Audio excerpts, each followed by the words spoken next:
provided their support to JMU Today. In the world to say that abortion is right for everyone. Also, we take a look at a hot subject on campus, fire safety. How do JMU students and officials respond? These stories and more coming up.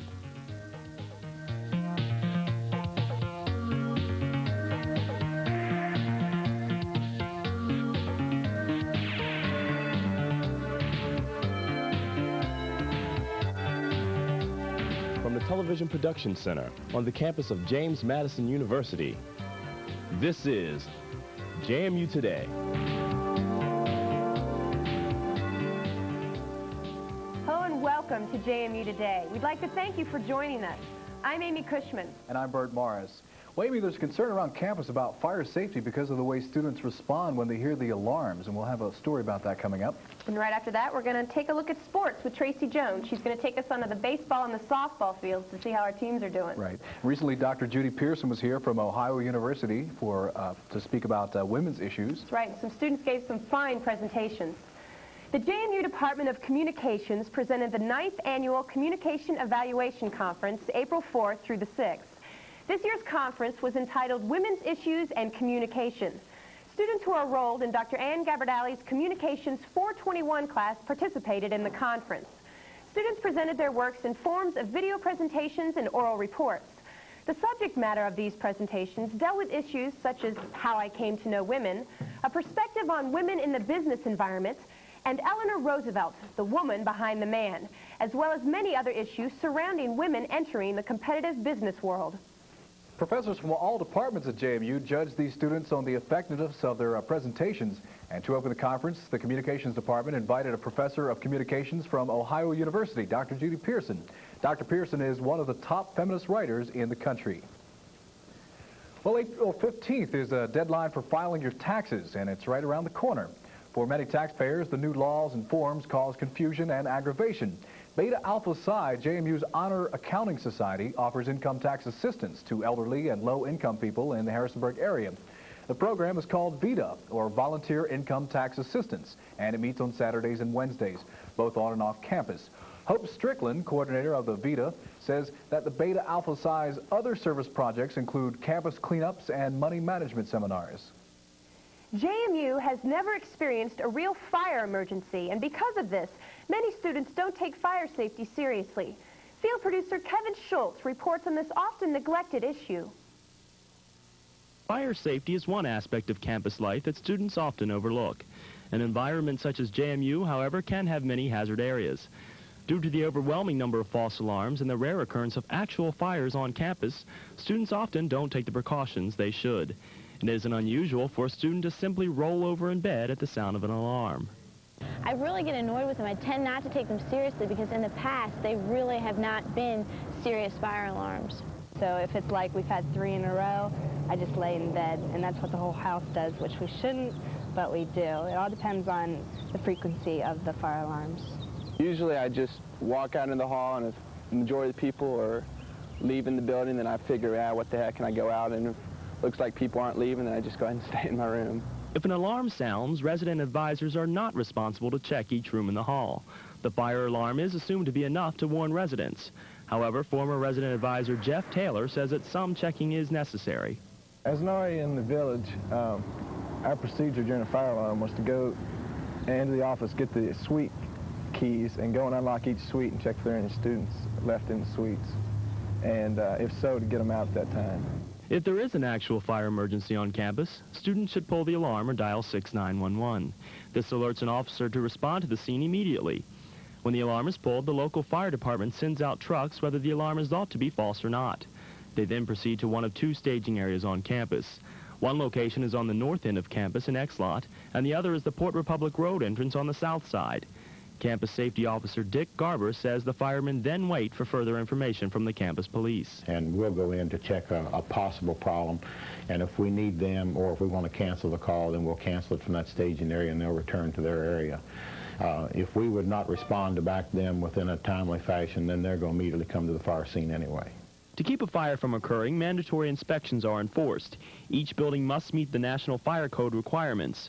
Of course, not all buildings on campus are checked at exactly the same time intervals. Each building is given differing amounts of attention. Boiler rooms or other areas of a high fire potential, some of those areas I may visit daily.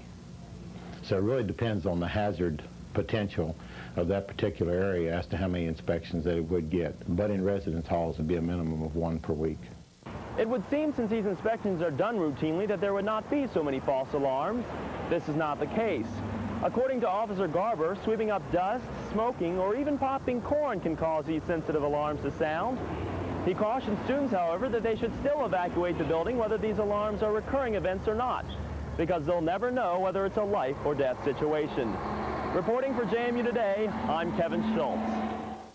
You know, Amy, it reminds me of the boy who cried wolf. These students are just laying in bed when they hear these alarms. What's going to happen when we have a real fire? I don't think many of them think about that. Right.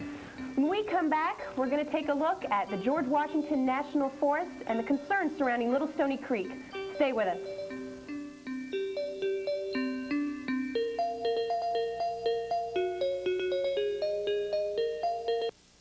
I have a lot of commitments with my family and my job, so finding time to attend classes was very difficult. With Mind Extension University, I can view the courses at home when it's convenient for me.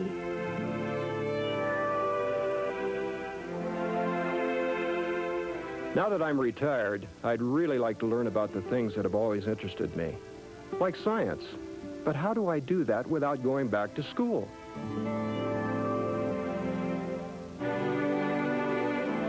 Trying to hold down a job and go to college was real difficult. But with the Mind Extension University, I can get ahead of the game. I had a hard time understanding economics at college. Now I can study at my own pace. I can review a lesson more than once with my VCR, so I don't miss anything. The Mind Extension University is great. Watch Mind Extension University Tuesday and Thursday afternoon on Channel 8.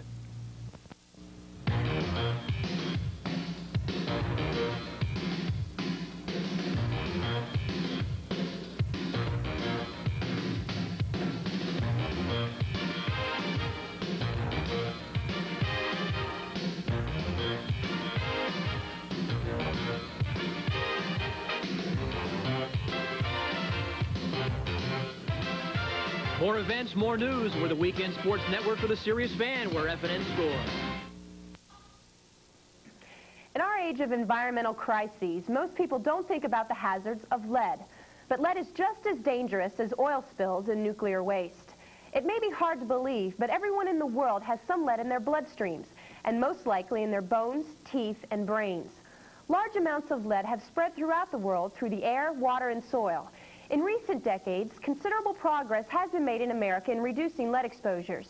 In fact, concentrations in the atmosphere and most rivers in the United States are considerably lower than they were 10 to 15 years ago.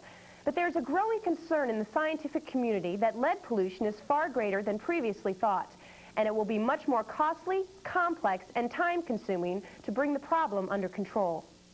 Due to the recent increase in the acidity level in Little Stony Creek in the George Washington National Forest, members of the JMU Chemistry Department and the National Forest Service have joined together to study the stream.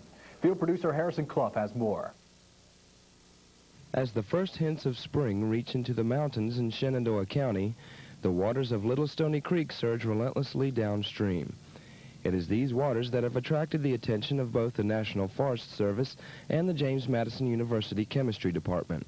The Forest Service and the Chemistry Department have combined forces in a joint effort to first study the effects of acid rain on the creek and then monitor results of the attempt to solve the creek's acidity problem.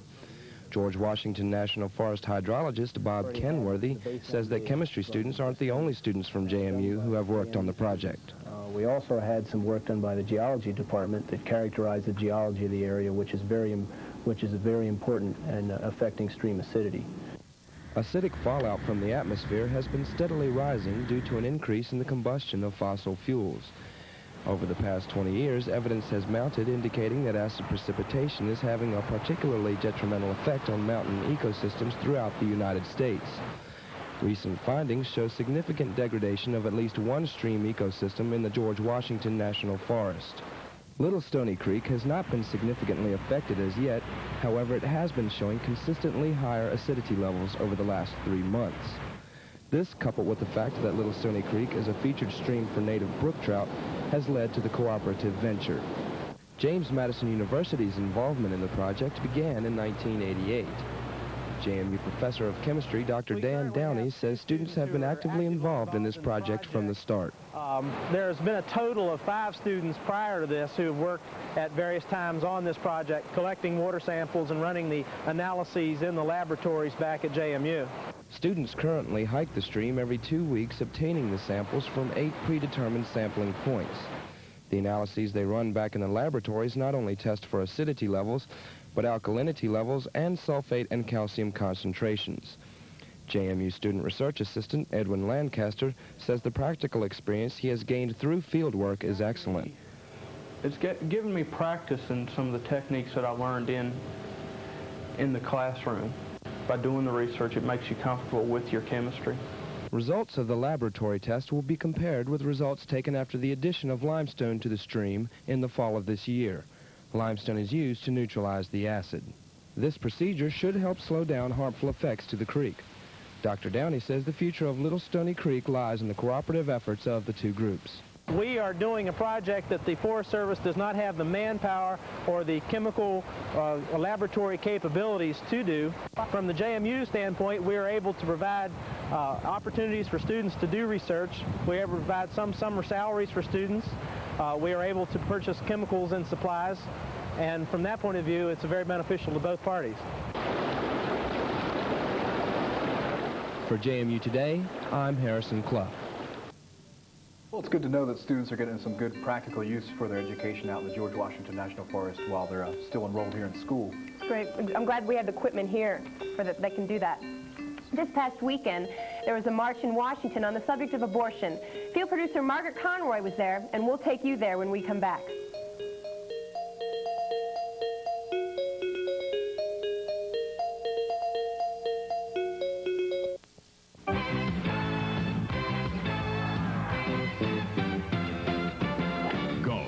A sport for all seasons, and 12 months a year, ESPN brings you the best of the PGA Tour. Coverage from 3 of golf's Grand Slam events, the finest Lady Lynxsters, and those swinging seniors. Join the world's greatest golfers for heart-stopping and heart-breaking thrills all year long. For live coverage that's far better than par for the course, ESPN. America and the Courts. C-SPAN's weekly series devoted exclusively to the important legal issues of our day. For a look at upcoming confirmation hearings, analysis of landmark Supreme Court decisions, and the opportunity to call in your questions to legal experts. Tune in Saturdays for complete coverage of the 3rd branch of government. Only on cable, only on C-SPAN. This April, join in the celebration of National Cable Month as the Discovery Channel presents 3 American premieres. Go on an African safari as the black rhino makes his last stand. Then computers and aircraft take us into the future to see the marvels that await beyond 2000. And delve into the dark and gruesome past of Scotland Yard's Black Museum. All April 6th, beginning at 8 Eastern, only on the Discovery Channel. The subject of abortion has been in the news lately as the United States Supreme Court prepares to hear the case of Webster versus Reproductive Health Services. Field producer Margaret Conroy took a look at this case and why pro-choice supporters fear its final decision. 300,000 protesters stormed Washington Sunday in the largest demonstration ever assembled in the nation's capital. Pro-choice activists flocked to D.C. to show their support for Roe v. Wade, a 1973 Supreme Court decision which legalized abortion. The National Organization for Women sponsored the event.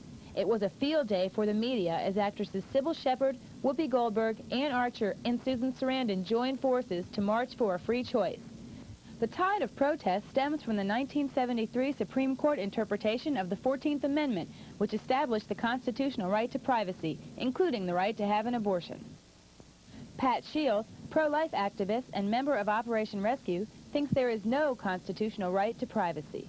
in our Constitution, we talk about the right to life, liberty, and the pursuit of happiness. The whole idea of a constitutional right to privacy is something that was fabricated in that 1973 Roe v. Wade decision. Legal director of the Washington, D.C. branch of the American Civil Liberties Union, Art Spitzer, thinks privacy is a constitutional right. But to say we don't think there's even a right to privacy as a way of combating the right to choose an abortion is certainly an overreaction, and one that many people would come to regret if the courts ever said that, because President Bush agrees with pro-life groups and has stated that not only would he like to see Roe v. Wade overturned, but would also support a human life amendment which would ban abortion by giving the unborn fetus equal rights. The Supreme Court is scheduled to hear the case of Webster versus Reproductive Health Services April 26th. This is a 1986 Missouri case which places obstacles in the way of a woman seeking an abortion. If the decision is upheld, everyone's right to privacy could be affected. But even if Roe v. Wade is overturned, abortion will not necessarily become illegal. the Supreme Court, if it overturns Roe against Wade, that doesn't mean that abortion then becomes illegal. It simply basically gives the issue back to each individual state. The most heated discussions stem not from legal, but from moral issues surrounding abortion. Pro-life group Operation Rescue is often accused of foul play by their pro-choice opponents. They're not nice people when they're out in front of a clinic. And, you know, they'll try to tell you that they're doing what's best for the woman, but it's harassment, plain and simple. Harassment with a capital H. For instance, Operation Rescue is totally peaceful, loving, and prayerful. The pro-aborts would picture us as fanatics who are screaming at the expectant mothers going in. That is not what happens. But when the name-calling ends and group allegiance is bypassed, abortion becomes a very personal issue. I think it comes down to you're killing another human being. And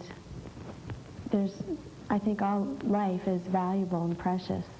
And I don't think we can judge who should die and who should not die. It's a difficult decision. It's a private, personal matter. And I'm the last person in the world to say that abortion is right for everyone. My position on this issue is that it is a woman's right to choose, and that if anyone has control over anything in their life, they have control over their body.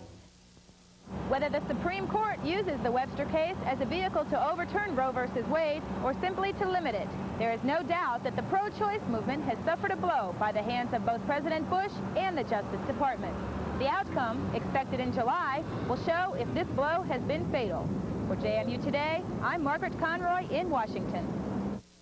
You know, Bert, this rally was the largest march ever held in Washington, even outnumbering the Martin Luther King March on Washington. Yeah, an incredible amount of people showed up for right. that. It's time now for Yvonne Elliott and Active Learning. This week we join finance professor Dr. Carl Weaver to discuss the Fin game here at JMU. The Fin game is a business simulation game that produces an undefined product on a quarterly cycle.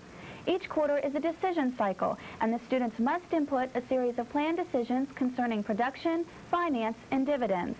As a result of those decisions, the students receive a new set of financial statements to plan for the future. This cycle continues for a total of 8 to 10 quarters. Dr. Weaver feels the students benefit from the Fin game in many ways. Watch and see. I think the students get a number of things. The first thing they really get is the dynamics of business. That is, what I mean here is they'll see how the decisions made at one point in time will affect that business, not only in the immediate future, but there'll be a ripple effect. Secondly, it gives them a tremendous amount of practice in using financial statements. I think it is a tremendous learning device for the students. It gives a touch of realism to the course, and they can take a lot of the things that they're studying in finance, and we can relate it to the types of decisions that they have to make in the game. So it gives the coursework much more meaning to the students. I think it's a tremendous teaching tool. The Fin game enables the students to make their own decisions and become actively involved in their schoolwork. Thanks for joining us, and now back to the studio.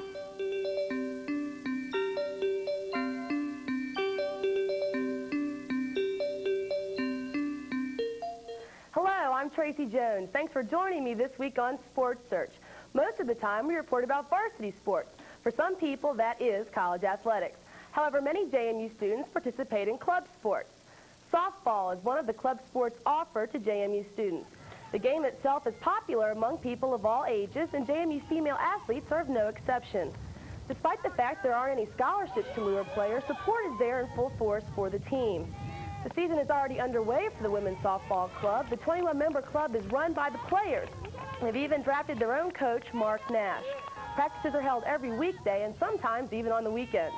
They dedicate themselves now in the hopes that softball will one day be a varsity sport here at JMU. Schools on the team's rosters include Radford, Virginia Tech, Bridgewater, and Mary Baldwin. Junior Deborah Berlinrud is optimistic about her season so far. We played 4 games. We lost all of them, but the first game we played very well. We have a lot of talent on the field. We just have to get it together and play some games. Our game on Friday and Saturday, they were both canceled. So we don't have another game for 2 more weeks. We'll have a lot of practice time. Let's go from softball to baseball now. The Dukes ended a 6-game losing streak as they took a doubleheader sweep from George Mason University on April 9th. Junior Matt Lasher went 3 for 3 with a double and 2 RBIs. The Dukes took the first game 12-4 and then clinched the double with a 4-3 win in the nightcap. Their overall record is 21-13. For the first time in a long time, the focus in the Convocation Center was not basketball. Rather, it was on karate. The Halterman Silver Bullet Karate Championships were held here, and field producer Mike Caldwell kicks in this report. Everybody was kung fu fighting over the weekend out at the Convocation Center. The 9th annual Silver Bullet Grand Nationals were held Sunday, featuring many of the world's best in martial arts. Competitors kicked and punched their way through an all-day karate fest. And did I mention yelling?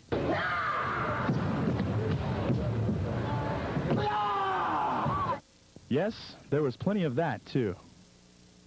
Coordinator of the karate show and owner of Harrisonburg's Halterman Karate Institute, Harold Halterman says that each year the Grand Nationals is drawing more of the top names in the sport.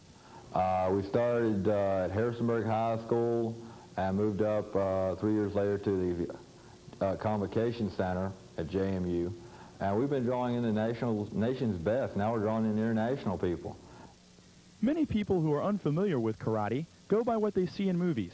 Orientals in poorly dubbed fights to the death, or Ralph Macchio waxing on and waxing off in The Karate Kid. But Halterman says that karate is much more. Karate is a way of life. It's a mental, moral, and spiritual discipline to where you go out. Karate is not about beating up other people, as some people would think. It's about making you into a better human being, make you feel better about yourself by giving you self-confidence, the discipline, everything you need in life to succeed. The day's events began with a weapons display in which martial arts experts performed deft maneuvers while twirling ancient Japanese farm tools such as sickles, boat oars, and nunchucks. Even Karate Kids got into the act. Nobody bothers him. Nobody bothers him either. With the evening came the finals and masters show. Members of the JMU Martial Arts Club participated in the tournament on Sunday and did quite well. We didn't have a lot of people competing, but the ones that competed did extremely well. Our men who fought over there in white belt division, who were just beginners, swept the division. They took 1st through 4th place. Really did outstanding. I'm very proud of them. A lot of our girls over at JMU did extremely well in their divisions, capturing 1st and 2nd places. In the future, Halterman hopes to bring in a karate notable like Chuck Norris. But for now, he is content on doing what he loves.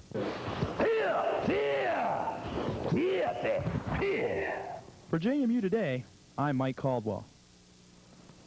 The women's lacrosse team has done wonderful this past week, Tracy. They won a lot of games. That's right, Amy. They won 2 games. They beat Boston College 11-5, and they also beat the University of Richmond 5-3. That's great. All right.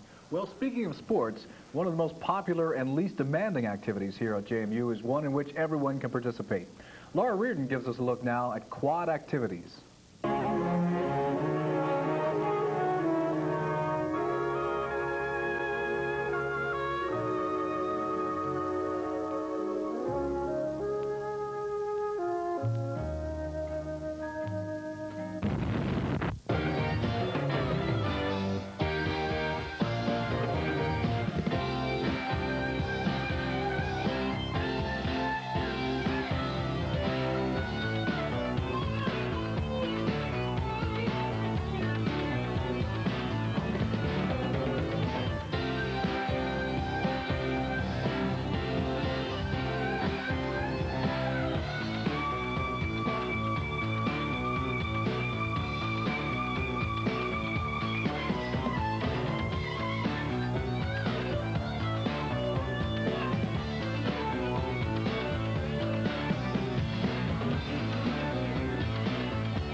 The best thing, of course, about quad activities is you can play between classes. I like that a lot. 10 minutes between class to run it to the quad. Frisbee. But you guys, you have to remember to go to class. That is the key thing. There's always that, too.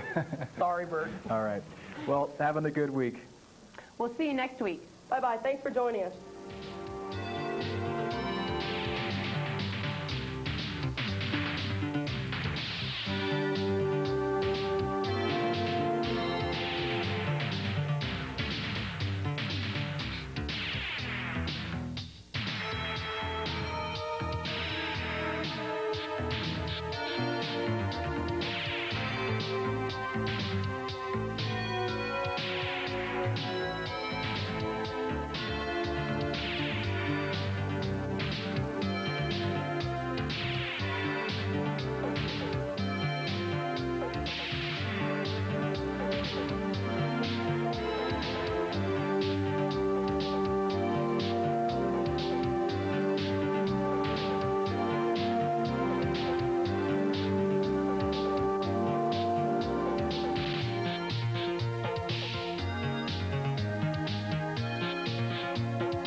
These companies have provided their support to JMU Today. Pacific Data Images, specializing in animated graphics. Showalter Sign.